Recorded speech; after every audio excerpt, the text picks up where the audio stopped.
Okay, प्रश्न ये है कि कोई भी व्यक्ति जो इंश्योरेंस इंडस्ट्री से जुड़ना चाहता है या उसको थोड़ा-सा भी इंटरेस्ट है और वो जब हमें संपर्क करता है तो अब हम क्या करें? ठीक है?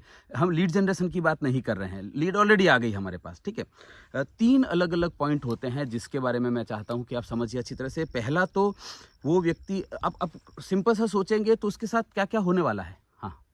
हाँ, प्रश्न पूछ सकते हैं। हाँ, रिकॉर्ड हो रहा है। प्रश्न पूछ सकते हैं, कोई प्रॉब्लम नहीं। पॉडकास्ट भी कर सकते हैं, जैसे कि कोई भी, जैसे योगेश भाई है, मैं ही हुँ, आपको सवाल पूछता हूँ और आप हाँ। उसका आंसर दे सकते हैं। हाँ, वैसा करेंगे। पहले फंडामेंटल्स बता देता हूँ मैं, क्वेश्चन। उसके बाद सवाल-जवाब ही करेंगे अपन, ठीक ओके। है? जिसमें मैं कंपनी वाला बनूँगा और वो प्रॉस्पेक्ट बनेंगे हाँ। और मैं रोल प्ले करके बता दूँगा आपको, ठीक है ना? मेरा नाम हिमांशु जोशी है और आज है 1 जनवरी 2025। हम बात कर रहे हैं कि लीड जनरेट होने के बाद क्या किया जाए। देखिए 3 अलग-अलग पॉइंट है जिसके बारे में समझना पड़ेगा। पहला तो अपना पास्ट एक्सपीरियंस कि अगर कोई भी व्यक्ति जुड़ता है तो उसके साथ क्या-क्या होता है। ठीक है? हम नॉर्मल जो भी बताते हैं बात उसका, उसके बाद उसके साथ क्या-क्या होता है, बाहर का क्या प्रभाव पड़ता है, हमारी पिच सुनने के बाद लोग उसको कितना नेगेटिव या पॉजिटिवली इम्पैक्ट करते हैं। दूसरा, वो जब जुड़ जाता है हमारे साथ, उसके बाद जब वो प्रॉस्पेक्ट के पास जाता है तो क्या होने वाला है उसके साथ, ठीक है? और तीसरा, इसमें ग्रोथ कितनी है, इसमें स्कोप कितना है, ये 3 अलग-अलग रेफरेंस में बात करनी पड़ेगी। नॉर्मली क्या होता है, हम ग्रोथ की बात करते हैं कि इसमें स्कोप बहुत है इस इंडस्ट्री में, इस प्रोफेशन में। वो जो 2 पॉइंट है वो छूट जाते हैं। आप छोटा सा एग्जांपल समझिए कि जब आजकल, अब पुराने ज़माने में क्या होता था, आप डॉक्टर के पास जाते थे आँख दिखाने के लिए, तो वो आँख में ड्रॉप डालता था, ठीक है? बोले बैठ जाओ, अभी आधे घंटे में आएँगे डॉक्टर साहब। प्रॉब्लम क्या होती थी कि आँख में जलन होती थी, कुछ धुंधला-धुंधला दिखता था तो आदमी चिल्ला-चिल्ली मचा देता था हॉस्पिटल में। अरे मेरी तो थी आँखें, वो भी चली गई और जल रहा है, दुख रहा है, पानी निकल रहा है, लाल हो गई। तो नर्स आकर झाड़ देती थी, चुपचाप बैठ जाओ, कुछ नहीं होने वाला है। लेकिन आजकल के डॉक्टर क्या करते हैं? आजकल का जो नर्स आती है, डॉक्टर आता है, वो क्या बोलता है कि आपका रेटिना को अच्छे से चेक करने के लिए हम आई ड्रॉप डालेंगे, ठीक है? उससे आपकी पुतली खुलेगी। तो आपको जलन होगी, पानी आएगा, खुजली आएगी, चिंता मत करना, है ना? ये टिश्यू पेपर पकड़ो, पानी पहुँचते रहना और 3 घंटे तक दिखाई नहीं देगा, धुंधला-धुंधला दिखाई देगा तो किसी को साथ में लेकर आना। होता है कि नहीं होता है? अब वो दवा डालने के बाद अगर आपकी आँख में जलन हो रही है ना और ज़रूरत से ज़्यादा भी हो रही है ना, तो भी आप चुपचाप बैठे रहते हो क्योंकि डॉक्टर ने बोला था कि जलन होगी, ठीक है? तो आप मेंटली प्रिपेयर हो जाते हो उस चीज़ के लिए। तो एग्ज़ैक्टली सेम वे हमें करियर के बारे में बताना पड़ेगा। ये भाई साहब आए करियर जॉइन करने के लिए या मिलने के लिए, इनको नहीं पता इनके साथ क्या होने वाला है ना? अगर मैं इनको बोलूँगा फॉरेन ट्रिप मिलेगा और बहुत अच्छा कमीशन मिलेगा, रिवॉर्ड रिकॉग्निशन मिलेगा, ये सिर्फ एक पार्ट है और वो भी एंड वाला पार्ट है ना? वो साल भर मेहनत करेगा, 3 महीने मेहनत करेगा, उसके बाद का वाला पार्ट है। लेकिन ये 3 महीने इसके साथ क्या होने वाला है, डेली बेसिस पे 3-3 कॉल में क्या होने वाला है, वो इसको मेंटली प्रिपेयर करना बहुत ज़रूरी होता है। तब वो टिकेगा हमारे पास, है ना? तो ये एक पॉइंट हो गया। तो तीनों पॉइंट लिखे ना आपने। एक है मार्केट का क्या इंपैक्ट पड़ेगा, दूसरा प्रोस्पेक्ट का क्या इंपैक्ट पड़ेगा और तीसरा इसमें स्कोप कितना है। ये 3 अलग-अलग रेफरेंस से बात करें जिसका भी हम रोल प्ले कर लेंगे, ठीक है? दूसरी चीज़ आती है कि ठीक है साहब, मार्केट का तो सबके साथ होने वाला है, प्रोस्पेक्ट का भी सबके साथ होने वाला है, इस इंडस्ट्री सबके लिए ओपन है, तो वो आपको ही क्यों जॉइन करे? उसके पास और भी तो ऑप्शन है ना। हो सकता है, बल्कि कई बार ऐसा हुआ है कि समझा आपसे है और ज्वाइन किसी और से कर लिया है उसने, ठीक है? या किसी और से ज्वाइन कर लिया है और फिर उसको वहां मजा नहीं आ रहा है। मैंने ऐसे भी बहुत सारे एडवाइजर्स देखे हैं जिन्होंने ज्वाइन किया और फिर वहां से रिजाइन कर दिया और 2 साल बाद वापस किसी और के अंडर में ज्वाइन किया और सक्सेसफुल हो गया वो व्यक्ति, है ना? तो ये जो मैं क्यों, उसके बारे में हम बात करेंगे जब रोल प्ले करेंगे। तो यही क्लैरिटी योगेश भाई, ये क्लैरिटी है ना? तो अच्छा, अब 2 स्टेप पीछे जाकर अगर आप समझेंगे तो आपको पता चलेगा, सोचेंगे क्यों आपको क्यों ज्वाइन करे वो। वहां से शुरू करते हैं। आप बताइए क्यों ज्वाइन करे वो आपको, ऐसा आप में क्या है? टीम टीम तो सबके पास होती है, बहुत सारे लोगों के पास होती है। सपोर्ट जो है, सपोर्ट भी बहुत सारे लोग देते हैं। बल्कि मैं बताऊं, टीम हमसे बड़ी टीम वाले लोग भी होंगे और शायद हमसे बड़े सपोर्ट सिस्टम वाले लोग भी होंगे शायद उसके पास, या मिल जाएंगे आज नहीं तो कल। या जिसके पास नहीं है वो देखेगा हाँ योगेश भाई की टीम बढ़िया है और इनका सपोर्ट सिस्टम अच्छा है, मैं भी कॉपी कर लूं, वो कॉपी कर लेगा उसको। सो हमेशा ध्यान रखना, नॉलेज जो है ना, लिख लीजिए जो नोट्स बना रहे हो, नॉलेज है उसको कॉपी किया जा सकता है। आपसे ज्यादा नॉलेज हासिल कर सकता है कोई भी व्यक्ति। तो अगर आप ये सोचते हैं क्योंकि मेरे पास नॉलेज बहुत है इसलिए वो व्यक्ति मुझे ज्वाइन करे, तो ये एक कच्चा पैरामीटर होगा। आप एक किताब पढ़ते हैं महीने में, मैं हफ्ते में एक किताब पढ़ना शुरू कर दूंगा तो आगे बढ़ जाऊंगा मैं आपसे। ठीक है। तो लोग जुड़ते हैं लेकिन वो नॉलेज की वजह से जुड़ते हैं, लेकिन इसको कॉपी किया, इसका मतलब ये नहीं नॉलेज की वजह से जुड़ेंगे नहीं तो यार नॉलेज को कॉपी किया जा सकता है तो मैं नॉलेज क्यों लूं, इसका मतलब ये नहीं है, नॉलेज तो लेते ही रहना पड़ेगा, पर अगर वो नॉलेज की वजह से जुड़ा है तो उसके हिल जाने की संभावना ज्यादा है। दूसरा आता है रिलेशनशिप।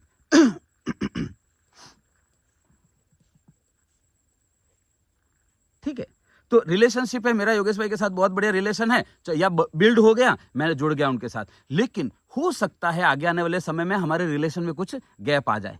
तो अगर मैं रिलेशनशिप की वजह से जुड़ा हूं, और हमेशा ध्यान रखना, जो लोग बोलते हैं ना और मैं थोड़ा दुखती रग पे हाथ रख रहा हूं, जो व्यक्ति आपको ऐसा बोलता है ना सर ज्वाइन करेंगे उस दिन 100 लॉग इन करेंगे, वो इतना जल्दी गायब होता है कि पता ही नहीं चलता है अपने को, है ना। सो जो जोश में आए हुए होते हैं, या जो रिलेशन के बोलते हैं ना, ऐसा कहा जाता है कि आपका सबसे अच्छा दोस्त जो होता है वही आपका सबसे बड़ा दुश्मन होता है, क्योंकि जिस दिन वो दुश्मन बनेगा ना, वो सब जानता है आपके अंदर की बातें, है ना, इसलिए वो सबसे खतरनाक दुश्मन बनने की संभावना होती है, घर का भेदी जिसको बोलते हैं। तो रिलेशनशिप में तो आगे पीछे हो गया तो वो तो आपके हाथ से निकल जाएगा।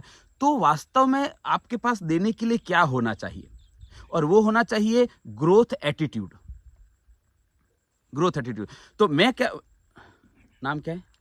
हितेश। मैं अगर हितेश को प्रपोज कर रहा हूं ये इंडस्ट्री, तो मैं हितेश भाई को लूंगा, देखो हितेश भाई बहुत सारे ऑप्शन है आपके पास जुड़ने के लिए, मैं अकेला ऑप्शन नहीं, ये बोल देना पड़ेगा उसको। आप समझ में आ रही है? सामने से बोल दीजिए सारी चीजें कि और बहुत सारे ऑप्शन है हितेश भाई आपके पास जुड़ने के लिए, है ना, बहुत सारी कंपनीज है आपके पास, ऑप्शन है, आप बल्कि सामने से जाओगे तो आपके घर आ जाएंगे फॉर्म भरवाने के लिए, ठीक है। प्रोडक्ट सब कंपनी के अच्छे हैं, कोई भी कंपनी का प्रोडक्ट खराब नहीं होता है।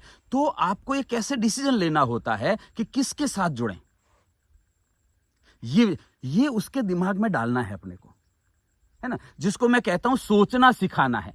अदरवाइज वो क्या करने वाला है, वो कुछ भी सोचेगा, इधर उधर भटक जाएगा। इससे अच्छा है हम उसको सिखाएंगे कि सोचना क्या है, हम उसको बताएंगे, और ये गोली देना नहीं है, टोपी पहनाना नहीं है, ये जेन्युइनली हम उसको बताएंगे कि किसके साथ जुड़ना चाहिए। अगर वो क्वालिटीज हितेश भाई मेरे में नहीं लगती है तो आपको मेरे साथ भी नहीं जुड़ना चाहिए, है ना। और खाली इंश्योरेंस इंडस्ट्री नहीं, अदरवाइज भी लाइफ में किसी के भी साथ जुड़े तो किसके साथ जुड़ना चाहिए, ये बहुत जरूरी है ना। तो किसके साथ जुड़ना चाहिए, अगर नॉलेज वाले व्यक्ति के साथ जुड़ेंगे तो उससे ज्यादा नॉलेज वाला व्यक्ति मिल जाएगा आपको।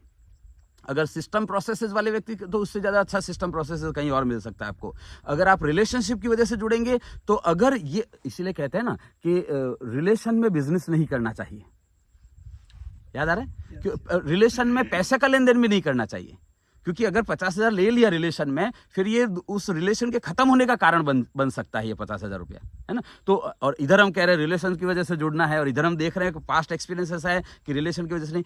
तो हितेश भाई किस चीज के लिए जुड़ना चाहिए, और वो है ग्रोथ एटीट्यूड, ग्रोथ मेंटेलिटी, ठीक है। मैं आपको वो एनवायरमेंट क्रिएट कर सकता हूं, मेरे यहाँ पर होता है, मैं आपके साथ वो सारे काम कर सकता हूं जिससे आपकी ग्रोथ होगी, क्योंकि मेरी ग्रोथ आपकी ग्रोथ से जुड़ी हुई होगी। और एग्जैक्टली वैसे ही आपको भी जब आगे टीम बढ़ानी होगी तो सारा हम ग्रोथ मेंटे, छोटा सा एग्जांपल लेते हैं ग्रोथ एटीट्यूड ग्रोथ मेंटेलिटी का। एक होता है धंधा ला, कैसे भी करके शाम को धंधा चाहिए, ये सेल्स एटीट्यूड है। ग्रोथ एटीट्यूड क्या है कि आज आप ऐसा क्या कर रहे हो कि परसों ये धंधा ला का प्रेशर नहीं रहेगा, वो मेरी टीम में मिलेगा आपको, वो मेरे साथ मिलेगा आपको। अब एक्सपेरिमेंट करके देख सकते हैं, किसी भी दूसरे व्यक्ति के साथ जुड़ के देख सकते हैं, ठीक है। और मैं भी ऐसा कहता हूं कि आपको अगर लगता है, मैं ओपनली बोलता हूं, यूट्यूब पे भी बोलता हूं मैं, कि आपको अगर ऐसा लगता है तो आप पहले सारे ट्रेनर ट्राई करके आ जाओ, लास्ट में आना मेरे पास, कोई जल्दबाजी नहीं है, ठीक है। एंड में आपको जब समझ में आए कि हाँ ये शॉर्टकट था, ये शॉर्टकट था, ये शॉर्टकट था, जब कस्टमर से फीडबैक मिलेगा, कस्टमर दोबारा नहीं बोलेगा, लास्ट में आना मेरे पास, कोई जल्दबाजी नहीं है। ये जिस दिन आप बोलना शुरू कर देते हैं प्रोस्पेक्ट को, उस दिन उसको समझ में आता है कि ये मेरे पीछे नहीं पड़ा है। अदरवाइज क्या हो रहा है, उसको लगने लगता है कि मेरे पीछे पड़ गया है, ठीक है। तो पहला डिफरेंस क्या हुआ ग्रोथ मेंटेलिटी का, कि हम बिजनेस कैसे करते हैं उस प्रोसेस के ऊपर ध्यान करेंगे, बिजनेस कर के ऊपर ध्यान नहीं करेंगे, वो अब बाय डिफॉल्ट होने वाला है। दूसरा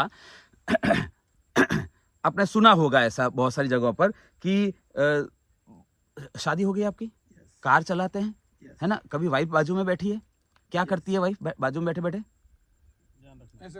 रुक जो है ना, ब्रेक मारो। अब आपका पाँव ब्रेक पे है, आपका अनुभव है उसके, क्योंकि जो बाजू में बैठा होता है ना, वो व्यक्ति कभी भी निश्चिंत होकर नहीं बैठा होता है, राइट और है ना। सो मैं सिंपल सा आपको ये कहना चाहता हूं कि आप जब ये बिजनेस करेंगे तो आपके बगल में जो लीडर होगा, आपके पीछे जो, आपके आगे जो दाएं बाएं जो लोग होंगे, वो कौन से वाले लोग होंगे, ध्यान रखना। अरे देखो भाई, मेरे को नहीं पता चल रहा है, स्टीयरिंग मेरे हाथ में, मैं चला रहा हूँ गाड़ी। जब वो व्यक्ति बोलता है ना बाजू वाला, तो एक्चुअली वो हमारा ध्यान डिस्ट्रैक्ट कर रहा होता है, घबरा, अरे जो तो अपना घबरा जाते, रुको भैया क्या है, मैं चला, या तो उतर जाओ गाड़ी से। अब देखने सुनने में ये बुरा लगता है कि अरे वाइफ को ऐसे कैसे बोल सकते, उतर जाओ, तो उसको निश्चिंत होकर बैठ जा, और या फिर तू चला ले, मैं सो जाता हूं पीछे, है ना। तो ये जो आपके चारों तरफ जो एनवायरनमेंट होगा, वो कैसे लोगों का होगा, नेगेटिव सोच वालों का होगा। क्या नेगेटिव सोच वालों का होना चाहिए? क्या पॉजिटिव सोच वालों का होना चाहिए?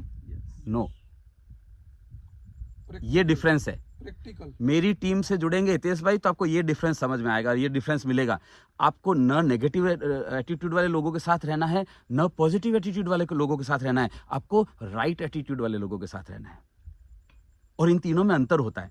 देखो, नेगेटिव का तो आपको कारण पता ही है कि नेगेटिव होगा। आपको शल्य का एग्जांपल सुना होगा आपने, शल्य, वो सारे जब महाभारत के युद्ध के लिए जब आ रहे थे, तो मामा शल्य थे, वो भी आ रहे थे। तो बोला कि कर्ण ने बोला कि मैं अर्जुन को हरा सकता हूं, मेरे को एक बढ़िया सारथी चाहिए, क्योंकि सारथी बहुत इंपॉर्टेंट होता है युद्ध में। तो अर्जुन के पास कृष्ण है, तो मुझे सारथी बहुत बढ़िया चाहिए। तो पूछा कि कौन बढ़िया सारथी है उस टक्कर का, तो बोले शल्य है। शल्य मामा जो है माद्री के भाई, वो बढ़िया सारथी है। बोले वो तो पांडवों के मामा है, उनकी तरफ से लड़ेंगे। तो बोले नहीं, कुछ करते हैं। तो गुरुजनों ने बताया आइडिया। तो दुर्योधन ने क्या किया, शल्य मामा जिस रास्ते से आ रहे थे सेना लेकर, उस पूरे रास्ते में हितेश भाई क्या किया सेना के ठहरने के आराम व्यवस्था करवा दिया, खाने पीने की व्यवस्था करवा दी। सेना पहुंच रही है, खाना गरम गरम तैयार मिल रहा है उनको, तो बीच बीच में थोड़े थोड़े दूरी से ये व्यवस्था करवा दी। तो शल्य मामा बहुत खुश हो गए, उनको लगा कि ये पांडव करवा रहे हैं, तो खुश हो गए। तो इंचार्ज था, उसको बोला कि बहुत खुश हो गया, मांगो क्या मांगना है, मैं बहुत खुश हूँ, मैं कुछ देना चाहता हूं तुम्हें। तो दुर्योधन निकल कर आया कि मामा ये सारी व्यवस्था मैंने करवाई है और मुझे चाहिए वरदान। तो मामा ने बोला वचन दे दिया है, तो मेरा वचन ही मेरा शासन है करके, तो अभी क्या करेंगे। बोले आप कर्ण के जो है वो बन जाओ। तो बोले मैं तो पांडवों का मामा हूं। बोले नहीं, आप हमारे भी मामा हो, करके बन जाओ। तो उन्होंने वादा दिया था, तो बनना पड़ा। इधर जब कृष्ण के पास बात पहुंची, हितेश भाई बहुत ध्यान से समझना, अब गेम चेंज हो रहा है। कृष्ण के पास जब बात पहुंची, तो कृष्ण ने बोला चिंता की बात नहीं है, मैं शल्य मामा को बता दूंगा करना क्या है। और पूरे युद्ध में शल्य चला रहे थे रथ, लेकिन वो कर्ण को डीमोटिवेट करते रहे। अरे देखना हो, अर्जुन के पास बहुत खतरनाक हथियार है, अरे देखना इस तरफ से नहीं, ऐसा नहीं, वैसा नहीं, ध्यान रख, अरे ध्यान से रखना, है ना, देखो, अरे वो वाला डाला है, तेरे पास कुछ है क्या। तो वो डीमोटिवेट करते रहे उसको। तो आपका जो सारथी है वो पॉजिटिव एटीट्यूड वाला भी नहीं होना चाहिए, नेगेटिव भी नहीं होना चाहिए। अच्छा, आप बोलेंगे पॉजिटिव क्यों नहीं होना चाहिए? बहुत सिंपल कारण होगी, क्योंकि जो पॉजिटिव है ना, अपन एग्जाम्पल लेते हैं, ये कॉर्नर है और ये कॉर्नर है, ये छोर हैं दो, ठीक है। एक व्यक्ति एकदम पॉजिटिविटी की पराकाष्ठा पे खड़ा है, अब वो एक भी कदम चलेगा तो किस तरफ चलेगा? नेगेटिविटी की तरफ चलेगा। ये नेगेटिविटी पॉइंट है, ये पॉजिटिव पॉइंट है।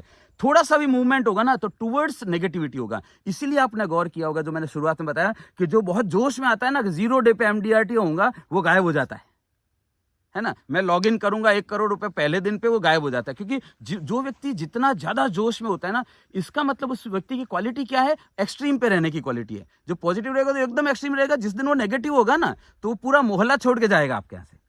तो इसलिए नेगेटिव भी नहीं, पॉजिटिव। तो सही है क्या चीज है? Right attitude. मेरे साथ जुड़ेंगे अगर आप योगेश भाई, तो आपको राइट एटीट्यूड वाला माहौल मिलेगा, जहां पर हम आपको बताएंगे कि हर वो व्यक्ति जो 2 पांव पे चलता है और इंसान टाइप दिखता है, वो प्रोस्पेक्ट नहीं होता है। ख्याल आ रहा है? और क्या सही है, क्या गलत है का क्षीर नीर विवेक जिसको बोलते हैं, वो आप यहां पर समझ पाएंगे। क्योंकि हर व्यक्ति प्रोस्पेक्ट नहीं है, नमक होता है कुछ, हर चीनी नहीं होता है। तो हम नमक को छोड़ना सीखेंगे कि क्या करना है क्या नहीं करना है को आप खुद जज कर पाएंगे उस समय। तो ये एनवायरनमेंट मेरे यहां पर मिलेगा आपको। तो ये जब हम उसको बताने लगते हैं, तो अब ये चीजें अनकंपेरेबल है, क्योंकि इसको कैसे कंपेयर करेगा वो? जब तक वो आएगा नहीं, तब तक कंपेरिजन ही नहीं हो सकता है। तो वहां पर हमारा एडवांटेज हो जाता है। तीसरी चीज, नॉर्मली आपने गौर किया होगा, मैं प्रोस्पेक्ट हूं, मैं योगेश भाई के पास जाना चाहता हूं। योगेश भाई मुझे बोलते हैं कि हमारा बहुत बढ़िया धंधा। टीम साइज क्या है योगेश भाई? 70 लोग हैं भैया। 70 लोग हैं, वहां 700 लोगों वाले से जुड़ूंगा, 70 वाले से जुड़ूंगा भैया? मैं किससे जुड़ूंगा? किससे जुड़ना चाहिए मुझे? नहीं, मुझे 70 वालों से इसलिए जुड़ना चाहिए क्योंकि 2 कारण है। पहला तो उस व्यक्ति को 700 बनाना है, ठीक है, तो 700 बनाना है तो अभी 70 लोग हैं, यही मिलकर बनाएंगे ना, तो जब नीचे टीम बनेगी तो ये लोग ऊपर उठेंगे, तो यहां पर ग्रोथ फास्ट होगी। ख्याल आ रहा है? एक कंपनी थी, मैं नाम भूल गया उसका, उसने एडवर्टीजमेंट दिया कि वी आर नंबर 2, बाकी सब लोग क्या बोलते हैं? सूरत नी नंबर 1 कंपनी, वो बोलते हैं वी आर नंबर 2, और नीचे लिखा था सो वी ट्राई हार्ड। ख्याल आ रहा है? सो हम 70 लोग हैं और वहां 700 लोग हैं, 50 लोग, 500 लोग हैं, वॉटेवर। मुद्दा नंबर्स है ही नहीं, मुद्दा क्या है? पर पर्सन ग्रोथ कितनी हो रही है, पर पर्सन ग्रोथ कितनी हो रही है। मेरी टीम में हाईएस्ट इंडिविजुअल ग्रोथ रेट है, तो आप डेटा निकाल कर रख लीजिए, आपको पता चल जाएगा। समझ में आ रही मैं क्या कह रहा हूं? इंडिविजुअल ग्रोथ रेट, क्योंकि ये व्यक्ति हितेश भाई क्यों आया है मेरे साथ जुड़ने के लिए? ये टीम की ग्रोथ के लिए नहीं आया है। ये लोगों को जाकर बोलेगा हूं 700 लोगों ने टीम 9 मेंबर्स हूं, बीवी बोलेगी आलू लाने के लिए पैसा नहीं है। समझ में आ रही है? लेकिन ये इंडिविजुअली ग्रो कर रहा है कि चलो आ वक्त आप गोवा नहीं जाइए, बैंकॉक जाइए सेम खर्चा में, तो वो ग्रोथ चाहिए इसको। वो टीम साइज से कुछ फर्क नहीं पड़ता है। यहां तक क्लियर हो रहा है? Point number 2। पॉइंट नंबर 3, मैं हमेशा से इस चीज में बिलीव करता हूं कि मेरे साथ क्यों जुड़ना चाहिए हितेश भाई आपको? क्योंकि मैं फ्यूचरिस्टिक व्यक्ति हूं। व्हाट इज फ्यूचरिस्टिक व्यक्ति? अभी आप गौर करिए, एक टाइम था जब, या आपने देखा भी होगा, खुद भी शायद रहे होंगे ऐसे व्यक्ति के कस्टमर, जो एक डायरी लेकर आता था, है ना, सांझे 20 रुपया, जिसको कलेक्शन एजेंट बोला करते थे। ठीक है, आजकल दिखते हैं क्या ऐसे लोग? आजकल नहीं दिखते, जबकि एक टाइम पे ये बहुत बड़ा करियर था, बहुत बड़ा करियर था, और मतलब अनबिलीवेबल पैसा था उसमें। वो खत्म हो गया किस्सा। अभी का तो क्या लोग एफडी नहीं करवा रहे हैं? एफडी करवा रहे हैं। कैसे करवा रहे हैं एफडी? ऑनलाइन करवा रहे हैं। तो वो खत्म हो चुका इंडस्ट्री है। उसके बाद एक और इंडस्ट्री आई, वो क्या बोलती है? वो बोलती है कि नहीं, हम है ना वो जमीन और गोल्ड और इन सब में इन्वेस्ट करेंगे। फिर पता चला कि जमीन और गोल्ड में एक स्टैग्नेंसी आ गई है, और उसमें पैसा भी बड़ा चाहिए वैसे भी, है ना, हर व्यक्ति जमीन और गोल्ड ले नहीं सकता है, बड़ा अमाउंट चाहिए उसके लिए। अगर आप बोलोगे सर मैं हर साल 1 ग्राम सोना लेता हूं, तो फिर 100 ग्राम पहुंचने में 100 साल लग जाएंगे आपको, है ना। तो उस सोने में कब बेनिफिट होता है? ये जो बता रहे हैं ना, मैं ऑफ द टॉपिक बता देता हूँ, ये जो बता रहे गोल्ड में 22% मिला, वो किसको मिला 22%? आपने तो 2 ही ग्राम लिया था पिछली दिवाली पे, तो 2 ग्राम पे तो तुमने 1.5 लाख का सोना लिया, उस पर तुमको 20% मिला, है ना, तो कितना हो गया? 30,000 रुपया हो गया। तो तुम उसको बेच के थोड़ी रोकड़ा करने वाले हो, तो ये पेपर पे है। तो वो सारी चीज भी पास्ट ओरिएंटेड हो गई। हितेश भाई मेरे साथ जुड़ने से आपको क्या बेनिफिट होगा? आप कंप्लीट फाइनेंशियल एडवाइजर बन पाएंगे। आपको मार्केट में बहुत सारी टीमें मिलेगी, इंश्योरेंस में इक्का है वो, है ना। दूसरी टीम मिलेगी, वो बोलेगी हम म्यूचुअल फंड बेचने में इक्का है। तीसरी टीम बोलेगी हम धोलेरा छाप डाला है हमने जमीन बेच बेच के। लेकिन मेरे यहां जब आप जुड़ेंगे तो आपका जो प्रोस्पेक्ट है ना, जो भविष्य है, प्रोस्पेक्ट क्या चाहता है? अब भविष्य का प्रोस्पेक्ट चाहता है कि मुझे एक जगह पे मुझे सलाह चाहिए। मैं हर चीज के लिए 25 जगह नहीं जाऊंगा। पुराने जमाने में चलता था कि चलो ठीक है, एक बीच में एक वो जापान वाला एग्जांपल भी देते थे कि जापान में वो एक व्यक्ति गया डॉक्टर के पास, तो डॉक्टर ने बोला हाँ भैया क्या प्रॉब्लम है? बोले मेरे कान में प्रॉब्लम है। बोले कौन से कान में? बोले लेफ्ट कान में है। बोले मैं तो राइट कान का एक्सपर्ट हूं। एक जमाने में ऐसे एक्सपर्टीज की बात होती थी कि भाई एक चीज को पकड़ लो। अभी क्या हो गया, हमारा जो नई जनरेशन का कस्टमर है वो चाहता है कि फाइनेंशियल प्लानिंग इसको सौंप दूंगा मैं। क्या ये सब कुछ कर पाएगा? मेरी टीम में अगर आप जुड़ते हैं तो आप कंप्लीट फाइनेंशियल एडवाइजर बनते हैं, राइट और रॉन्ग, है ना। कस्टमर को अगर देखो, आप इंश्योरेंस बेचने के लिए जाएंगे तो इंश्योरेंस कितने % लोग लेंगे, या कितना % पैसा इंश्योरेंस में डालेंगे, बाकी का पैसा वो कहाँ डाल रहा है, वो सारी चीजें हमारे पास है। तो जब आप जाएंगे एक कस्टमर के पास तो खाली हाथ नहीं आएंगे, कुछ न कुछ तो कंप्लीट पोर्टफोलियो जिसको बोलते हैं वो मेरे यहां पर आपको मिलेगा, जिससे आप जहां भी जाएंगे बिजनेस मिलेगा, तो प्रोडक्टिविटी और प्रॉफिटेबिलिटी आपकी जो है वो इंक्रीज होगी।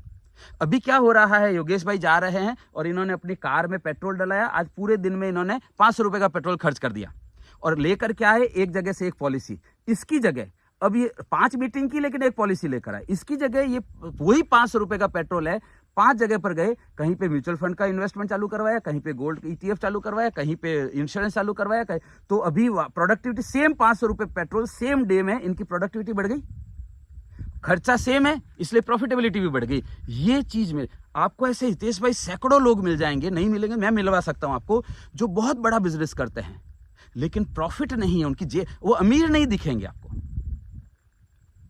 पूछोगे क्या है, बोले MDRT है, ठीक है, आगे मैं नहीं बोलूंगा, लेकिन उसकी जेब में पैसा नहीं है उसके, मेरे क्योंकि प्रॉफिटेबिलिटी नहीं निकल रही है। प्रोडक्टिविटी अलग चीज होती है, प्रॉफिट मेरे साथ जुड़ेंगे तो प्रॉफिटेबिलिटी निकल कर आएगी, क्योंकि सेम कॉस्ट में मल्टीपल ऑप्शंस दे रहे होंगे तो प्रोडक्टिविटी बढ़ेगी, उससे उसका परिणाम होगा। ये कीवर्ड्स लिख रहे हैं ना, प्रॉफिटेबिलिटी वर्सेस प्रोडक्टिविटी, है ना। तो ये कुछ चीजें हैं जिनकी वजह से आपको जुड़ना है। यहां तक क्लियर हो रहा है ये? अच्छा, इसके बाद रोल प्ले करूं उससे पहले 2-3 चीजें और बताऊं। हितेश भाई, हम जब आप जुड़ जाएंगे तो प्रोसेस क्या रहेगा वो भी बता देता हूं मैं। 2 तरह के प्रोसेसेस हैं, है ना। पहला प्रोसेस ये है कि आप लीड देते रहिए, हम कॉल करेंगे, हम क्लोज करते रहेंगे। बढ़िया लग रहा है सुन के? ऐसा करेंगे। और दूसरा ऑप्शन क्या है कि हम आपको बताएंगे, तैयार कर देंगे कि आप खुद लीड जनरेट करके और खुद क्लोज कर पाएंगे उसको। ग्रोथ किस में ज्यादा होगी? सेकंड वाले में ग्रोथ ज्यादा होगी, है ना। आपको इंडिपेंडेंट बनाने में जो हमारा पूरा, तो उसकी शुरुआत कैसे होगी? हम 6 विजिट करेंगे शुरुआत में। 2 विजिट ऐसी करेंगे जिसमें कंप्लीटली मैं बोलूंगा और आप सुनेंगे, और आप बाहर निकल कर अब बात करेंगे क्या सही रहा, क्या गलत रहा, क्या था। उसके बाद की 2 मीटिंग ऐसी होगी जिसमें शुरुआत मैं करूंगा, आप आगे बात करेंगे, या शुरुआत आप करेंगे, बीच में मैं टेक ओवर कर लूंगा उसको, कुछ गड़बड़ी तो। और लास्ट 2 मीटिंग ऐसी होगी जिसमें कंप्लीटली आप बोलोगे, गड़बड़ भी हो गया तो भी मैं नहीं बोलूंगा, मैं बाहर निकल कर ही बोलूंगा। ये 6 मीटिंग जब हम साथ में करेंगे उतने में आपकी तैयारी हो जाएगी पूरी। तो ये सपोर्ट रहेगा फील्ड का मेरी तरफ से। इस तरह का सपोर्ट नॉर्मली नहीं मिलता है, ठीक है। दूसरा, रेगुलर ट्रेनिंग, प्रोफेशनल लोगों से ट्रेनिंग मिलेगी, तो आपको ट्रेनिंग के लिए टाइम निकालना है। हमारे यहाँ पर एक्सक्लूसिव ट्रेनिंग के बैचेस करते हैं हम। टॉपिक्स ऐसे ऐसे होते हैं जो टॉपिक्स नॉर्मली देखने को नहीं मिलेंगे आपको इंडस्ट्री में, उन टॉपिक्स के ऊपर आपको तो ट्रेनिंग के लिए आपको टाइम निकालना पड़ेगा। यहाँ पर मैं गियर चेंज कर रहा हूँ, समझिए। नॉर्मली हम लोग क्या करते हैं, तू जुड़ जा जुड़ जा जुड़ जा, अभी हम उसको ये बताना चाहते हैं कि भाई तुम अगर जुड़ोगे तो ये करना पड़ेगा तुमको, ठीक है। आपको हितेश भाई ऐसा भी होगा कि बहुत सारी ट्रेनिंग्स ऐसी भी होगी जिसमें आपको फीस देनी पड़ेगी। कुछ ट्रेनिंग हमारी जनरल होती है, कुछ फीस देनी पड़ेगी, तो वो इन्वेस्टमेंट करेंगे तो निकल कर आएगा फसल, है ना। जैसे पौधा है, पानी डालने से नहीं होगा, खाद भी डालना पड़ेगा समय समय पर, तो वो खाद डालनी पड़ेगी अपने बिजनेस में। तो वो हम आपको बताएंगे ट्रेनिंग के अलग अलग अवसर। बहुत सारी बुक्स पढ़नी पड़ेंगी, अपने आप को इक्विप करना पड़ेगा मार्केट के हिसाब से, वो रेगुलर होता रहेगा। यहां तक ठीक है? ओके। इसके बाद कुछ इन्वेस्टमेंट करना पड़ेगा शुरुआत में आपको, जैसे स्पोर्ट्स शूज नहीं चलेंगे, जीन्स नहीं चलेगी, प्रोफेशनली ड्रेस होना पड़ेगा आपको। तो अब जो आप नए कपड़े खरीदेंगे वो 4 पेयर ऐसे खरीदेंगे जो प्रोफेशनल होंगे, जो हम बताएंगे आपको कि भाई इस तरह का ड्रेसिंग। आप जानते हैं ना, एक बाइक के शोरूम का सेल्समैन कैसा दिखता है और मर्सिडीज के शोरूम का सेल्समैन कैसा दिखता है, दोनों में जमीन आसमान का अंतर होता है। क्यों? क्योंकि लाख रुपए का माल बेचने वाला और 40 लाख के माल बेचने वाले के दिखने में अंतर होता है। तो आप हमारे साथ जुड़ेंगे तो उस लेवल से सारा रीब्रांडिंग होगा आपका। यहां तक क्लियर है? तो ट्रेनिंग हो गया आपका। IRD की ट्रेनिंग तो नॉर्मल होती है, उसमें कुछ ज़्यादा बताने की जरूरत नहीं है। आपका गवर्नमेंट सर्टिफिकेशन के लिए ट्रेनिंग हो गया, उसके बाद ये प्रोडक्ट ट्रेनिंग हो गया, सिस्टम सेल्स ट्रेनिंग हो गया, और फिर जॉइंट कॉल हो गया, और फिर हम मार्केट में उतरेंगे। और हम हमेशा अवेलेबल रहेंगे हितेश भाई आपके लिए, अगर कहीं पर भी अटकता है तो केस। ठीक है? और कोई सवाल है? ओके। सो मोटे मोटे तौर पर मैं इस फ्लो को रेकमेंड करता हूं कि ज्वाइन करवाया, ट्रेनिंग हो गया, उसके बाद सेल्स ट्रेनिंग हो गया, एंड देन आपका फील्ड विजिट हो गया, फिर उसको इंडिपेंडेंट कर देना, फिर ट्रेनिंग में रेगुलर आता रहेगा वो। एक और ऑफ द ट्रैक में बता देता हूं आपको, आप वीकली मीटिंग कब करते हो? Saturday. Saturday morning. Saturday morning. मेरा ऐसा रिकमेंडेशन है कि आप सैटरडे मॉर्निंग में जो मीटिंग करते हो कितने टाइम की मीटिंग होती है? 1 घंटे की होती है। ऐसा ब्रांड बनाइए, ऐसा इमेज बनाइए उस मीटिंग की, करते ही होंगे निश्चित रूप से आप ऐसा करते तो अच्छा है, नहीं तो ऐसा करना शुरू कर दीजिए कि हर मीटिंग में एक नए टॉपिक पे बात होगी और वो टॉपिक रिपीट नहीं होगा। तो जो लोग आने वाले हैं ना, उनको लगेगा पिछली मीटिंग में छूट गया मेरा, ये रिपीट नहीं होने वाला है, नई मीटिंग में नया ही, हर बार कुछ नया मिलेगा मेरे को, कुछ नया मिलेगा। प्रश्न पूछेगा और जीतेगा में 500 प्रश्न है, हर मीटिंग में एक प्रश्न करोगे तो 500 वीक का माल है उसमें। अदरवाइज भी यूट्यूब पे आप बहुत सारे वीडियो देखते हैं, बहुत सारी चीजें सीखते रहते हैं, हर बार कोई एक नई चीज जो अभी तक किसी ने शेयर नहीं की है वैसी चीज सिखाएंगे, तो वहां से वो व्यक्ति इक्विप होना शुरू होता है। ख्याल आ रहा है? सो ये पॉइंट को मैं यहीं पे खत्म कर रहा हूं। इससे रिलेटेड कोई सवाल है क्या? फिर हम रोल प्ले करते हैं। ओके, 9825600778 मेरा नंबर है, आप सब लोगों के पास है ही। किसी भी प्रकार का काउंटर क्वेश्चन हो, बिना किसी संकोच के आप मुझसे बात कर सकते हैं। All the best.